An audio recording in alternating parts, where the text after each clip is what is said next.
Hello and welcome to the webinar.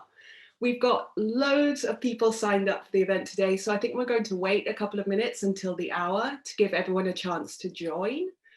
While we're waiting, we thought it might be interesting to run a few polls and to break the ice a bit.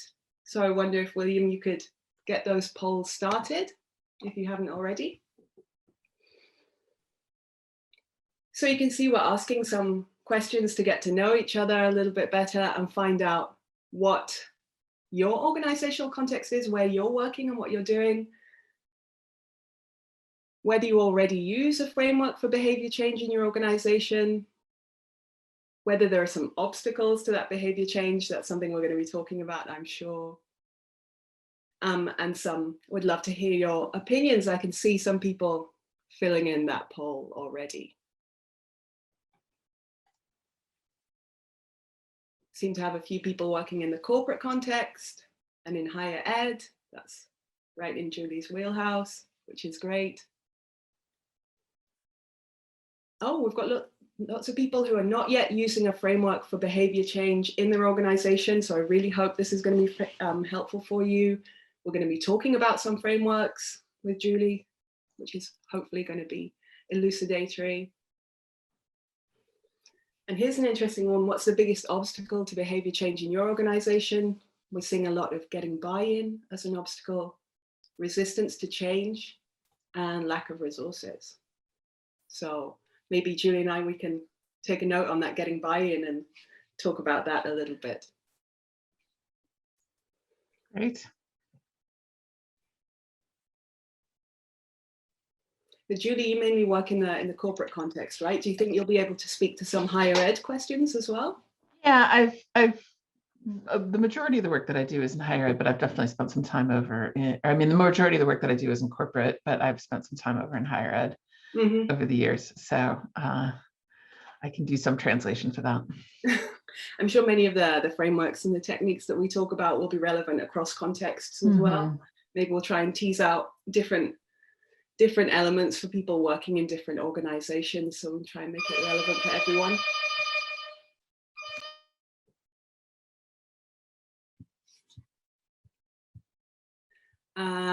We've got, I think, 2 more minutes until we start the webinar.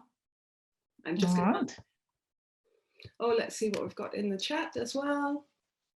Great, we've got Claire in the chat who says she's brand new to L&D and e-learning, high school teacher of 11 years. I think that's a common story. Julie, you must come across a lot of people who are transitioning to L&D right now. Yeah, so the Facebook group that I run for Design for How People Learn is the name of it. And I get probably at least half a dozen, if not more, because when I ask people what their interest is when they join, and probably getting a really steady stream of, well, let's say 5 to 10 people a week who are in teaching and looking to transition into instructional design. So it's a big theme right now. 5 to 10 a week, that's a lot, isn't it? Yeah. And that's been going on for quite a while. I mean, I think it was a really, I'm sure there's a lot of reasons, but it was also a really rough year for classroom teachers last year. And, the task that got handed to them about, instantaneously switching to online, or the one that really makes me crazy is the hybrid model where they're supposedly teaching in person and online at the same time, which everything that we know about online, technology assisted learning, for decades says that's a terrible idea. But, lots of teachers got handed that task and they did their best with it. But I wouldn't blame anybody for sort of, saying, well, what else can I do with my, the sort of deep knowledge in educational psychology and, some of those kinds of things. Yeah, it's really understandable, isn't it? Okay, we're just on the hour. I think we're probably going to have some more people coming in. I see lots of activity in the chat already, which is great, but I think we'll get started now to give Julie the most amount of time she can. Start with some introductions. My name is Cassandra Naji. I'm the Director of Learning and Development at a marketing agency, and I'm going to be hosting this whole series of webinars from EduFlow, which is a collaborative learning platform. So the theme for this whole series is, if this is work, then what does learning look like now? And in each webinar, I'll be in conversation with thought leaders from instructional design, like Julie, workplace learning, L&D, speaking to some of the challenges and opportunities that all of us have right now. We're also going to be joined by EduFlow Program Manager William Cronier, who's here with the EduFlow logo, and he's just going to be making sure that the webinar runs smoothly. So no pressure, William. And of course, I'm going to take a minute to introduce today's guest, the frankly legendary Julie Dirksen. I'm going to be talking to Julie today about behavior change and learning in the workplace. So we'll be digging deep on some of those frameworks and techniques that allow learning designers to train maybe a little bit less and actually achieve greater, more positive behavior change. So most of you, I'm sure, have heard of Julie. I'm going to introduce her anyway, just in case. She's an independent consultant and instructional designer who has more than 20 years experience creating interactive e-learning experiences for people. She's worked with really amazing clients like Google, Microsoft, Pfizer, the Bezos Family Foundation, USA, the Gates Foundation, and the University of Washington. Julie also has an MS in Instructional Systems Tech from Indiana University, and she wrote the book Design for How People Learn, which has sold north of 50,000 copies in the 10 years since it was first published. It was also the first instructional design book that I ever bought, and I'm sure lots of you bought that as your introduction to instructional design as well. I can really recommend it as a foot in the door. Julie, thank you so much for being here. Yeah, delighted to be here. Thank you for having me. Wonderful to have you. So I want to start by speaking a little bit to the accelerated pace of change in the workplace that we've been seeing over the last few years, even before the pandemic. Things like Gen Z entering the workforce, new ways of working, new technology, automation, AI, mixed reality, stuff like that, and a huge increase in access to information for our learners as well. I'd love to hear what you think this pace of change implies for instructional designers and L&D professionals. How should we meet this pace of change?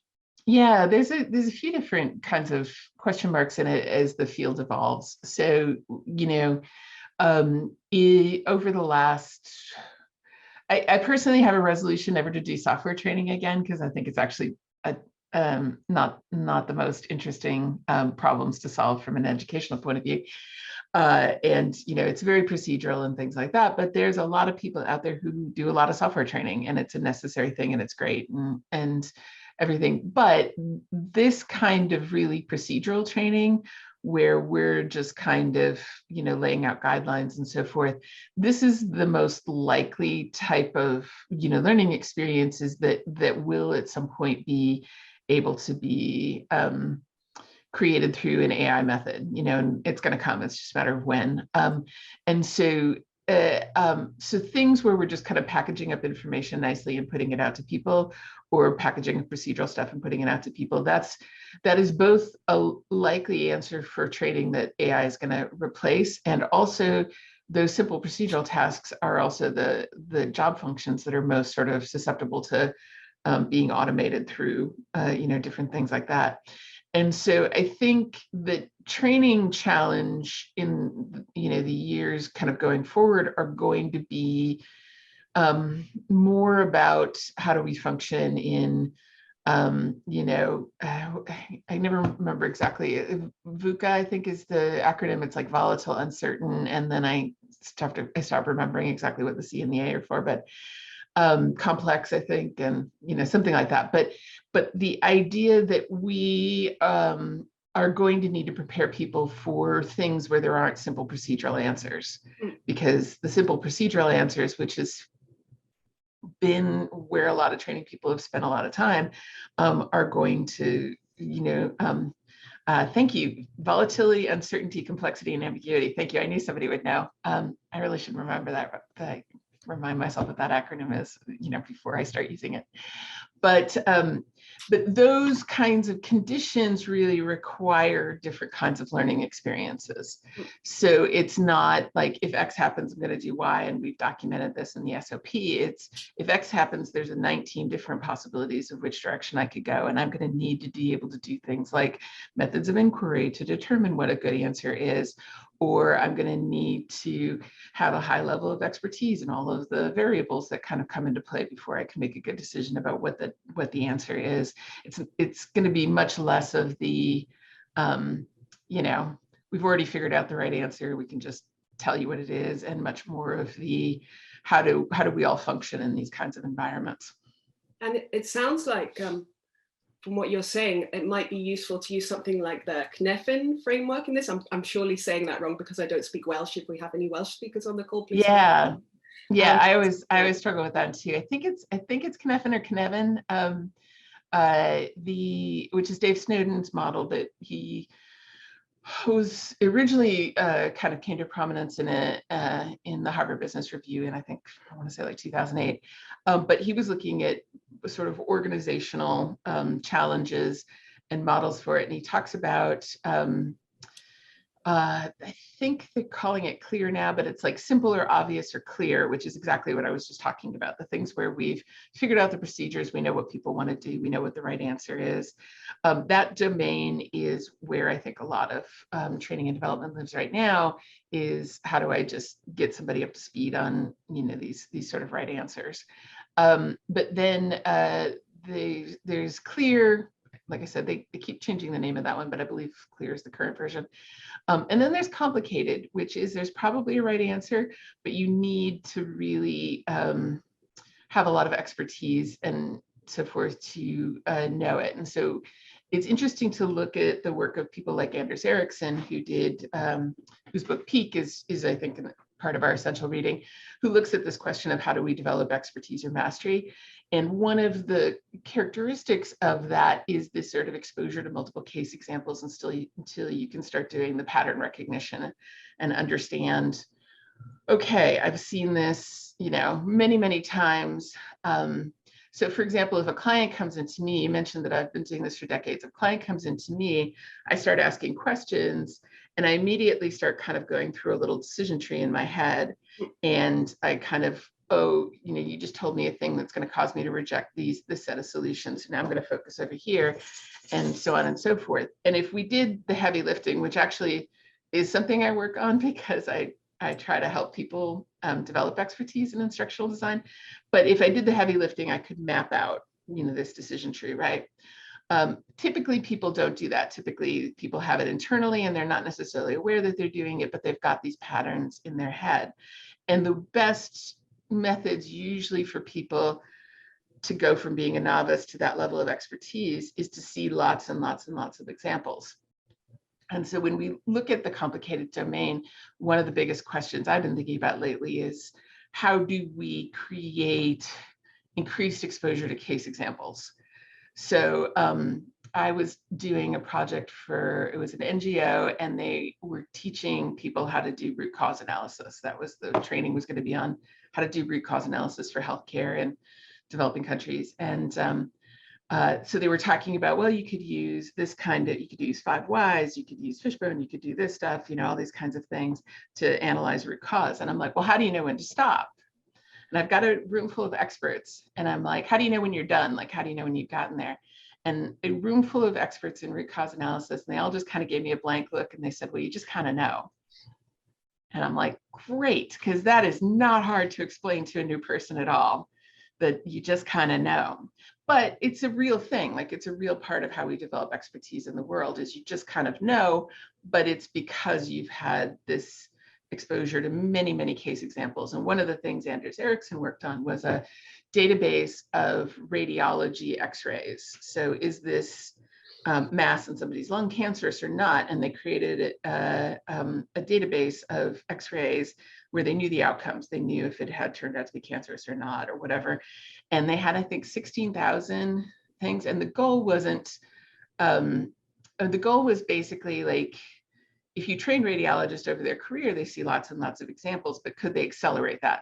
So instead of having to spend 5 years on the wards to see, you know, 3,000 examples, and I'm totally making up the numbers, but instead of spending, you know, 5 years to see 3,000 examples, you could see 3,000 examples through working through this database in a few months. And then your ability to recognize those patterns. Now, interestingly, that is also a place where AI is showing up, is that recognition of case examples and training machine learning to, you know, identify some of those kinds of things. The next domain is, I think, where we get more into that volatility piece, which is complex. And complex is a situation where there isn't a right answer. So like if you've got a product and you need to figure out how much to charge for that product, and you go to a product pricing expert, that expert's not going to tell you, oh, you charge $99 for that product. That expert's going to say, here's how you do audience analysis. Here's how you do competitive analysis. Here's how you look at the marketplace. Here's the factors that are going to change what you can charge for this, you know, all of these kinds of things. And what he or she is really talking about at that point are methods of inquiry, because the answer changes, and it changes based on context, and it also could be different tomorrow. You could charge $99 for this product tomorrow, and Google comes out with a free version that does exactly the same thing the next day, and all of a sudden your whole value proposition is different than it was the day before. If I go out to Amazon, my book is priced, not, you know, it probably isn't priced differently every day, but it certainly bounces around, and there doesn't seem to be any rhyme or reason that I can discern about it, but I'm sure there's an algorithm somewhere that could explain it. So with those, we look at things like, how do we test what price is best to attach to this product, and how do we you know, examine our solutions and, you know, in real people, and bring back data and interpret it. And that's a whole different set of skills. And then the last big domain is chaotic, which is kind of on the ground after the earthquake hits, or during a pandemic, or after a cyber attack, or, you know, things like that. And those tend to be things like triage procedures, or how do we regain control of the situation and bring it back into one of the other domains. And a big part of training for that, if you look at training for like first responders and things, is getting people to be able to manage the sort of emotional self-regulation that you need to operate in a chaotic environment. So there's procedures for getting things back under control, but also one of the biggest things that we look at, there's a researcher in the UK who's done interesting stuff on training people how to get out of a helicopter if it crashes in the water, right? And so she's done a lot of research on like stress reactions and so forth. And if you put somebody into too realistic a scenario right out of the gate, they're overwhelmed, right? And so it's, how do you build somebody's stress reactions up so that, like, if they're, you know, and they have simulators where they actually like will drop them upside down in the water in a fake helicopter thing, and they have to be able to get out of it. But you have to build up to that level where you can stay calm when that happens. And so those are all things that, depending on what it is we're creating learning for, you know, our approach is going to be different. Somebody would like to know the researcher name. It's Sarita Robinson, and I think she's at the University of Eastern Lancashire, but Sarita Robinson is her name, and she does a lot on stress reactions and learning. So that's the Knefen model for thinking of those three different situations is useful when you're dealing with different kind of learning environments. And I wonder, maybe we can think about what kind of frameworks we can use when we're looking at an environment in which behavior change isn't happening, or we're trying to influence behavior change. First of all, how do we recognize when we've got a behavior change problem or situation, as opposed to a learning environment situation or a skills gap situation? Right.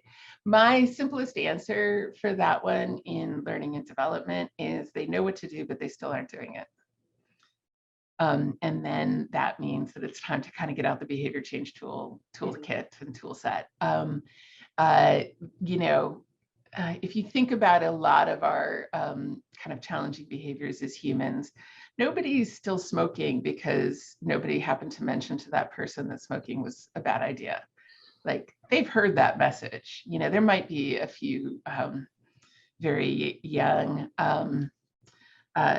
people who are still getting the message on smoking is bad, but I think by and large, most smokers have heard this, right? And it's still happening. And smoking's a hard problem. I don't mean to beat up on them. That's a really tough one.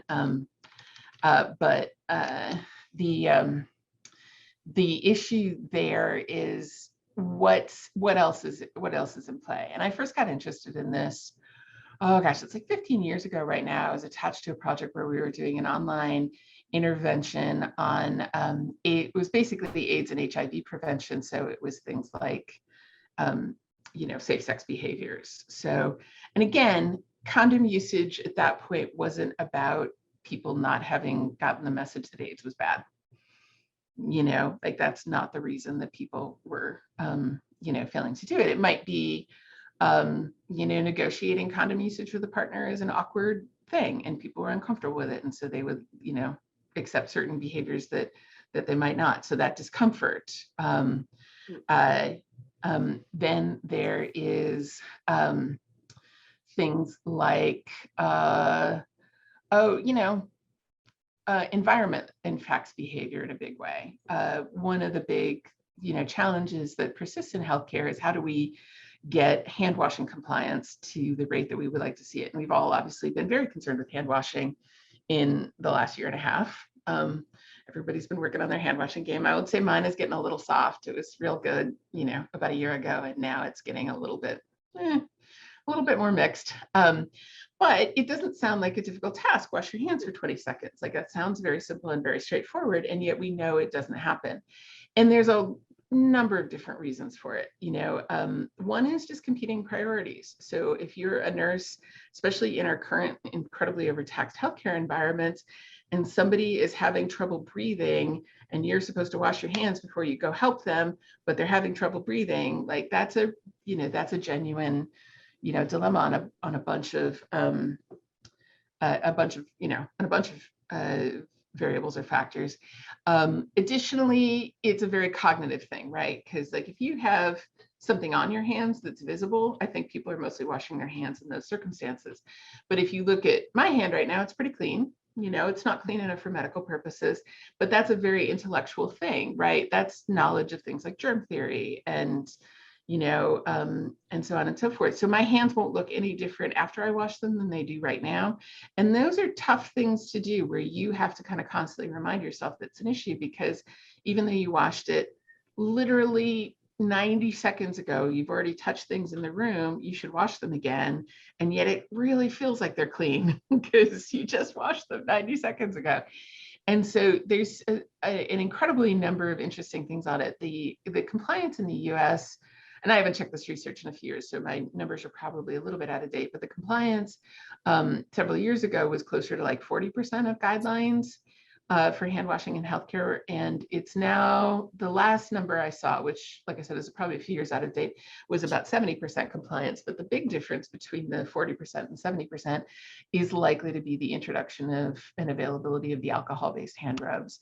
And there's been a tremendous amount of work on how do you configure the room to best support hand washing, so that the hand washing isn't back in the corner, it's right when you walk in, and things like that. And so people have done an enormous amount of work on trying to create better environments and better systems to enable and make the behavior as easy as possible to do, which is almost always a useful strategy. It sounds like what you're saying are there are kind of two angles we can come at a behavior change problem, maybe, and I'm sure there are more, but I think you maybe mentioned two. One is maybe the creation of feedback loops or some kind of feedback mechanism so that behavior change isn't so intellectualized, like we don't have to always think about that. And the other one is maybe some environmental changes, which sometimes feels outside of the purview of L&D, and we can maybe get into that relationship. Would you say those tools are two valid ways we can look at behavior change problems, and are there any more? Yeah, you can either increase the motivation for the behavior, or you can decrease the effort that it takes to do the behavior. And decreasing the effort that it takes to do the behavior almost always pays off. Motivation sometimes works and sometimes doesn't, depending on how good your motivation initiatives are. But decreasing the effort to do the behavior is almost always, it's almost always a beneficial solution for things. There's a bigger picture model that I really like to use, which is COMBI, and it's Susan Mickey's. Dr. Susan Mickey, she's the head of the Center for Behavior Change at University College London. And she and her team reviewed, I want to say it's like 40 different models. I can't remember the exact number, but they looked at, there were a number of behavior change models that were springing up all over the place. And some of them were focused on habits, and some of them were domain specific. So like public health initiatives or, particular safety or things like that. And they looked at and wanted to do kind of have, try to figure out how do we bring this all into, a single kind of cohesive framework. And so COM-B at its topmost level sounds very simple, but actually there's an enormous amount of depth underneath it, where they look at, is the person capable of doing the behavior? Does the person have the opportunity to do the behavior? And is the person motivated to do the behavior? And so capability, they split each of these into two things. So there's like the physical capability. So if the behavior is you want nurses to turn patients so that they don't get pressure ulcers when they're, bedridden patients, you have to ask the question of, can the nurses physically turn these patients? So if you've got a 105-pound, 5'1" nurse who's turning a 300-pound, 6-something patient, like there's an actual question about whether or not that's a reasonable expectation in their job role, or it's something that they're going to, you're going to need to have more than one person helping with. So there's physical capability, but then there's psychological capability. Do they know what they need to do? Or do they have the skills to execute on it? Do they have the kind of sort of psychological endurance for it? So for example, if we looked at the hand washing thing, nurses know they need to do it. They know how to wash their hands well. They've all been through that training. And so then it's more a matter of persistence at a certain point to make sure that you're doing it again and again and again. And then we look at opportunity, and there's two different categories for opportunity. Is there a social opportunity? So are you seeing this behavior modeled? If you do it, do the people around you support it? Or are they, like if you're trying to eat healthy, for example, are the people you live with also supporting your effort to eat, healthy? Or are they showing up with, like lots of, sweets that for, snacks or whatever it is, and they're kind of leaving them out for you and whatever. So the social piece is a huge one, because we're always looking at the behavior of people around us as guidance for how we should be acting ourselves. We don't really think about doing it, but I always ask the question of, how do you know what to wear at a job? And you can read the guidelines, but the real way you know what's okay to wear and not wear at a job is you go and you look around and you see what people are wearing, right? And you look at the question of, okay, some people are wearing that, so I could go pretty casual, but actually the people that I think I'm more concerned with their opinion are, dressing up a bit. So, you're going to make all of these decisions based on that. And I think social modeling is a hugely underutilized tool in a lot of learning and development. It's not an expensive thing to do, is to show examples and have people model the behaviors and to pull case examples of different people doing certain things. And I feel like we could do a lot more of that. Any tech marketing website is going to have a section on it where they have the little testimonials from customers, and if they're famous customers, even better. And like that's pure social modeling right there. And I feel like that's a really simple strategy that could show up a lot more in L&D. We also look at physical opportunity, which is what we were just talking about. Does the room and the system and the equipment and all those kinds of things support the behavior? And then with motivation, they look at two different flavors of motivation as well. So there's reflective motivation, which is motivation I can reflect on. So what are my goals? Do I have a goal around this? What are my values around it? Do I value this behavior? So one of the nurses I was working at, she was a nurse practitioner, and she was saying, sometimes I sit there and I think, I'm a good nurse. I can wash my hands for 20 seconds, which I was fascinated by, because it was this invoking of values, right? And identity, right? And again, shouldn't be a hard thing to do, but yet when you've done it, there's one study that found that if nurses wash their hands as much as they're supposed to, they'd spend almost an eighth of their day washing their hands. And like I said, the reason that they got into nursing wasn't to wash their hands a lot. The reason they got into nursing was to help people. And so if the hand washing behavior feels like it's fighting with the helping people behavior, then you can start to see where we start to have some issues there that go to pretty deep stuff around, like I said, values and identity and all of those kinds of things. And so she was very consciously tying this particular behavior to these values of being a good nurse and things that she thinks are important. And I was just like, that was fascinating. Tell me more. And then there's automatic motivation, which is all of those unconscious biases, that we love, that big circle chart that Buster Benson did of the gazillion biases. And it's habits and it's automatic. There's estimates that as much as 60 to 80% of our day is kind of happens automatically. It's not conscious decisions behavior. It's just when I get up, I wander towards the kitchen and I get my coffee and I let the dog out. And, these are all things I do without having to think about them very much. And the part of our brain that, runs on automatic behaviors is actually a different part of our brain than the conscious control. I'm going to make, clear decisions about what I'm going to do. And so driving is a good example, right? We've all done the thing where you find you're driving home from work and you're pulling into the driveway and you realize that you were totally supposed to stop and pick up dinner or the dry cleaning or whatever, and you completely forgot because you were just on autopilot. So driving is a very automated activity. But if you're driving along in a city and it's pretty clear roads, and then all of a sudden there's a big snarl up of traffic, you're going to switch out of automatic and into a more deliberate conscious thing where you're actively scanning your environment and looking at things because there's more traffic and now you have to be more careful about things. And so when we're driving, we're constantly raising and lowering our level of automaticity without even thinking about it. But it's sometimes we need to consciously snap ourselves out of automatic behaviors. Especially when we're trying to unlearn an old behavior and replace it with a new behavior. We need to kind of stop, have some mechanism to stop ourselves from just sort of automatically, driving home without picking up dinner. So. Now, some of those things you've spoken about and parts of the COM-B model feel like a natural fit for L&D in its traditional sense, or instructional design in its traditional sense. But I've always thought some parts of COM-B feel like slightly outside of our circle of influence as learning designers. And I wonder, do you see a future in which we're working with people who can influence environments or incentives more, something like UX designers or urban space designers, something like that? I have been interested in UX for, 25 years or something like that. The graduate program that I picked because it also had a really strong component, and it wasn't even called UX yet. It was still human computer interaction, HCI, usability engineering, things like that. I think UX had been coined, but it didn't really come into popular usage for a few more years after that. But I think we should be kind of cross-pollinating in those areas because the goals are the same. It's all about trying to, enable the best possible options and, look at it. And there's a question about LXD.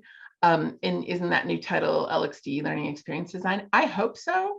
I am a little skeptical about some of the implementations of LXD that I've seen, because I think that there's some really core skills on the user experience side. And actually, I've just been working with a UX expert on some UX curriculum for a client. And I think our big competence, some of the biggest and most crucial competencies in user experience are user analysis. And they have a lot of methods that they've pushed forward over the last 20 years in user analysis, whereas I feel like in ID, it's kind of been a little bit stagnant. Prototyping and testing with users, testing solutions with users. And so if anybody wants to call themselves an LXD and they're doing those three things, I'm great. I'm happy. Yay, let's go. If they're just telling me that it's more about focusing on the experience of the users, that's where LXD doesn't feel very substantive to me. And I've seen versions of it where that seems to be the thing, like we're focusing on the whole experience. And I'm like, great, but are you working with users, and are you prototyping, and are you testing solutions? And if you are, yay. But if you're not doing those three things, then I have some skepticism about what LXD is actually bringing to the table that isn't already the same as what good instructional designers, I think, have been doing for a long time. Yeah, So. and I think if anyone's interested in on the call and taking that kind of path or becoming more familiar with how HCI and UX can really influence learning design, I think Steve Krug's book, Make Me Think, is a great first entry into that kind of world and has a lot of relevant information for people who design learning. Absolutely. So yeah, Steve Krug's Don't Make Me Think was one of the books that I based my book on, not so much content, but form, the way that he talked about things and the way that he used visuals and all of that kind of stuff. So that was a hugely influential book. And it is absolutely the first book you usually hand somebody who wants to know more about UX is you start with that one, which that was also something that I was hopefully going to try to do is create that accessible book that anybody could pick up and read, even if they didn't have background. And so, yeah, that was Steve Krug's book was hugely influential on my own book. And it's a great book for people who want to know more about UX. I think we've probably only got time for one more question. So I want to speak a little bit to the poll result we got, which was that one of the biggest obstacles to behavior change projects is resistance to change. And I'm interested to hear from people in the chat, whether that's resistance from leadership in an organization or resistance to people who you actually want to show the behavior change. And I thought maybe you could speak a little bit to maybe where that resistance comes from and how we can involve people in the process of taking ownership over behavior change and thereby reduce the resistance. Right. Yeah. And I think the automaticity piece that we were talking about, like behaviors being automatic, actually has a huge role to play in this. There's I've got it in the book and I've cited it elsewhere, but it's Hire, HIER has a great study, and I feel like it's from 91 or something, where he was doing PET scans of people who were learning to play Tetris. So it was your brain on Tetris, and it was looking at glucose metabolic rate for playing Tetris for the first time and playing Tetris after several weeks. And one of the things that happens is when you're learning a new skill, it's a fairly high level of effort because you're exerting a lot of conscious cognitive control. And as you get better at it, it's not like it stays the same level of effort, but your proficiency goes up. Because you automate things, your actual level of effort goes down as your proficiency goes up. So if you are learning to play a video game, for example, the first levels are really easy because you're doing the thing and you're trying to get you're trying to figure it out. But the more you play, the more you can automate certain things. You don't have to think about it very hard, and you can just focus on killing the zombie or getting the combination or whatever it is. And so when we get to that point where we have this high level of automaticity, it's very hard to just switch that off. So the example I always use for this is if you go to try and drive in a country where they drive on the other side of the road. This is real hard, and I can't do it. Every time we make a left turn, I think we're going to die. So I can navigate, but I can't drive in countries where they drive on the other side of the road. So, and some people can, but they have to consciously control their actions the whole time. And if you think about this, somebody who is operating at this very high level of automaticity is operating at an expert level, and the level of effort that they have to expend is very low because they've gotten to this point. And then you're going to change things, and so you're going to take them back to feeling like a beginner. And if you think about it, this is messing with some deep stuff, right? Because their sense of identity is probably tied up in their level of expertise and competence. And so you're putting them into a position where yesterday they felt like an expert, and now they feel like a noob, where they're, waving their hands around and trying to, find the right combination of things. And that's a tough one for a lot of people to handle. And so I think one of the biggest issues is we often don't give people enough practice so they see themselves starting to improve with the new behaviors. We run them through it once, and then we send them back out into the world. And it feels uncomfortable, and it feels wrong. Yesterday, the things I was doing felt right, and this feels wrong. I've been trying to parse out if discontent with a change, sometimes it's bad change, right? Like sometimes they shouldn't have changed it, and they need to fix it because they made a bad change and it was a bad choice, and they need a better UX designer to help them design a better change. But sometimes it's like, this just feels uncomfortable until I get used to it, and then it'll be fine. And I've been trying to figure out if there's anything materially different about the way people complain in those two circumstances. I haven't come to any really great conclusions. I think specificity is part of it, right? If they're unhappy about a particular thing, that isn't kind of germane to especially to the main behavior change, then that's probably something you should listen to. The problem is we leave them at their kind of lowest ebb, which is everything's horrible and it's real bad, and it was good yesterday and now it's bad and I don't like this. Instead of, you're not going to get people all the way back up to the level of expertise that they were at in a training thing, but you can at least get them to the point where they're seeing some improvement, right? Okay, the first time I did this is horrible. Now the third time I'm doing it, okay, fine, it's not so bad.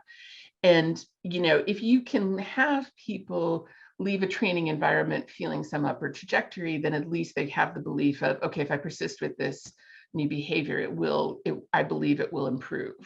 Mm-hmm.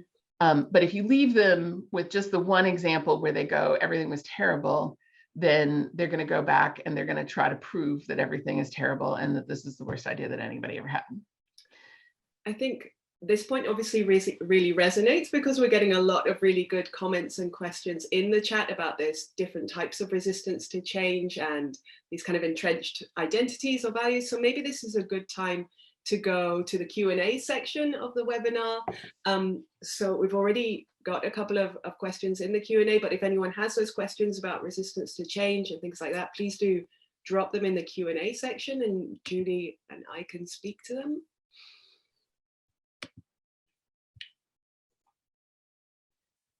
So we'll start with a couple of questions about resistance, questions that are not about resistance, and we'll start with the one from Megan. And Megan says, based on the poll, it looks like the majority of us do not have an existing framework for behavior change. Where would you recommend that we start to develop or implement one? Yeah, so like I said, I'm a big fan of the COMBI material. Now it does get kind of complex and there are some things that live beneath it. There's another group, gosh, I think it's out of Behavioral Insights, but I'm realizing I can't remember, where there's the EAST model, EAST. And so that gets it some similar stuff to COMBI, but it's a little, it's maybe a little bit easier to like pick up and start doing. One of the nice things about COMBI is it has the behavior change taxonomy technique. It's behavior change technique taxonomy, the BCT taxonomy. And what that is they went through the research literature and they found basically that all of the different categories of behavior change techniques that people were using. And it's a library of 97 different techniques. And so it's a nice collection of possible solutions. So that can be something that you can kind of take a look at as you start to consider solutions. As you mentioned before, some of these are outside of the scope of L&D, so like incentives or legislation, restrictions, some of the physical space stuff. But it's good occasionally to be able to pinpoint the reason why the problem somebody's handing you isn't an L&D issue necessarily. So for example, I was doing this project years ago where it was processing multinational insurance policies. It was a super entertaining topic. But although actually I think everything's interesting when you're first learning about it. But one of the issues that the client pinpointed was that the people who were entering the applications were not that concerned about accuracy. And he's like, can we put something in the training that's going to emphasize the importance of accuracy? And I said, sure, we can absolutely do that. However, tell me more about how they're evaluated. And he's like, oh, the number of applications they do per hour. And I'm like, well, all right then. And I was like, do they get any kind of feedback on their accuracy? He's like, no, I don't think they do. And I'm like, okay, so we can absolutely put a message in the training that says, hey, accuracy is really important, but you have a bigger systemic problem here, right? You're incenting speed, you're not incenting accuracy, and in fact, you're not even providing feedback on accuracy in most cases. So like we can say anything we want in the training, but it's not going to change the fact that you've got a problem, a different problem than a training problem there. And so sometimes being able to kind of pinpoint that for people, even if you can't solve it for them, you can stop getting handed the task of solving it for them in a training initiative, because it's not gonna work. So yeah. I love that answer, Julie. I think it really speaks to like when we're how we have to speak truth to power sometimes and say, okay, this is a problem, but it isn't a problem that I can solve, and like these are my recommendations, but that's as far as we can go in that. Another question that we've got in the Q&A is that, are you saying that L&D need to be explicit and say you will feel like a novice and it's uncomfortable, but we're confident you will improve? Or should that message not be as sort of clear and simplistic? I think that it is actually good to acknowledge that, because they're sitting there going, this feels awful. And if you say, hey, this probably feels awful right now, and here's how we're looking at this, then you're not getting people who are sitting there. Because, a lot of times we do the WIFM, the what's in it for me, and we're like, this is an amazing new change and it's going to be so much better. And they're sitting there going, it does not feel better, and so acknowledging that, hey, we're confident this is the right thing for the organization. We're confident that this is going to move us in a direction we want to move. However, we understand that this is going to feel uncomfortable for a while. And we're interested in, and another thing you can do is, instead of telling them they just have to do the thing, get them to help with the problem solving of how they're going to implement the new thing. Because one of the big motivators that we know from the motivation models is a feeling of autonomy, like you have some control in the environment. And a lot of times when you're talking to experts and you're kind of just yelling at them, like that messes with their feeling of, again, identity and autonomy and all of those kinds of things. But if you come to them and say, hey, we know this is going to be a tough change to implement. Can you help us think through the process of how we're best going to do it? And we're going to create some time in this learning for you to formulate your own strategies. And maybe you can share those strategies because you're experts and you know a lot about this. You might have some really good ideas about how to implement this problem. Then it's a totally different conversation that you're having. So instead of like waving the stick and saying, if you don't do this new change, like bad things will happen, you're saying, hey, we respect the fact that you have a lot of expertise in this domain. Can you help us figure out how to make this change happen? It's really different from a motivational point of view.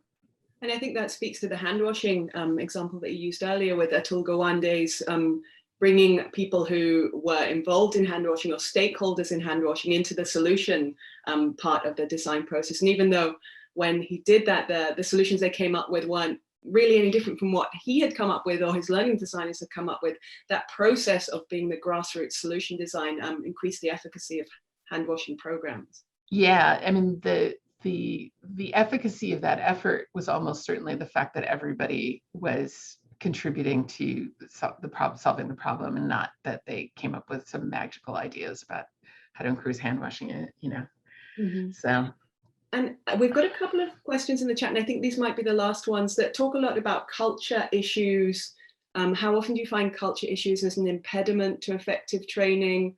And what are some strategies for cultural change where it's historically been permissible to allow for a combination of we've always done it this way and the faculty are the only experts? So maybe you can answer that. Yeah, there's a number of cultural issues that show up, because there's definitely cultures where there's a process and you're not allowed to like do end runs around the process, and that like being able to navigate politically and things like that. A big one I see in certain organizations is I go in and there's a sense of learned helplessness. And the term learned helplessness came from some super unpleasant research. It was Marty Seligman and a few other people who were looking at, they would put dogs in an environment where they had them on electric plates and they would give them shocks, which I don't think were like super painful, but they were uncomfortable. And so the dogs would try to get off these electric plates, and but they couldn't. And so eventually the dog will stop trying and it'll just sit there and get shocked.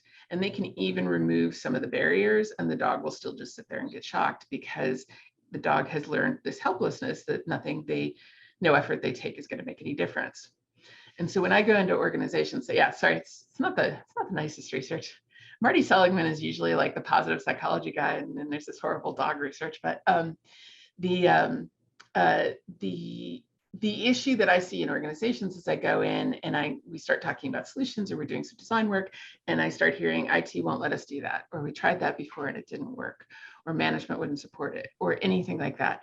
And I'm like, oh, these are all signs of learned helplessness. You're the poor dog sitting on the plate and you've been getting shocked. And the thing about that is they're not wrong. Like, they're not wrong. They did try to do something in the past and it either wasn't supported or it was actively punished in some way. And so they've learned this lesson that it's like better to not try to change things. And that's a tough thing to undo. You have to really have leadership that's actively behind changing that. And all of those people who had those experiences where they were essentially punished for doing the right thing are going to have experiences in the future where they actually get supported for doing the right thing before they're going to be convinced that things are really different. And so sometimes there's some stuff in there like learned helplessness, whenever that one shows up as one of the reasons behind the behavior change issues. I have a whole list of stuff that I usually go through, and that's one of them. Whenever that's the answer, it's like, ooh, yeah, there's a lot of effort that goes behind undoing that particular thing, because like I said, they're not wrong. They did try to do a thing, and they did get essentially punished for it, And so one of the big questions I think we should always ask is when somebody leaves your training classroom and is going to go do this new behavior, is that new behavior going to be supported, or is that new behavior going to be punished? So for example, you want to change somebody's method of doing sales. Well, when you're doing a new thing, you're slower, right? So if the minute they get out of your environment, they get yelled at for being slow, then they're going to learn that the new behavior is bad, and it just gets associated with punishment, and they're not going to do it because nobody's stupid in these scenarios. They're all right about how this is all playing out. But looking at what the behavioral reinforcers are once people leave the classroom and are actually back in the world, are the right behaviors being supported? Wow, I love that example. I'm sure that resonates with a lot of us in our own personal behavior change and behavior change that we're trying to take place in the workplace. Julie, we're on time, and so I'd like to say thank you so much for all these wonderful examples and different kinds of frameworks that we can use.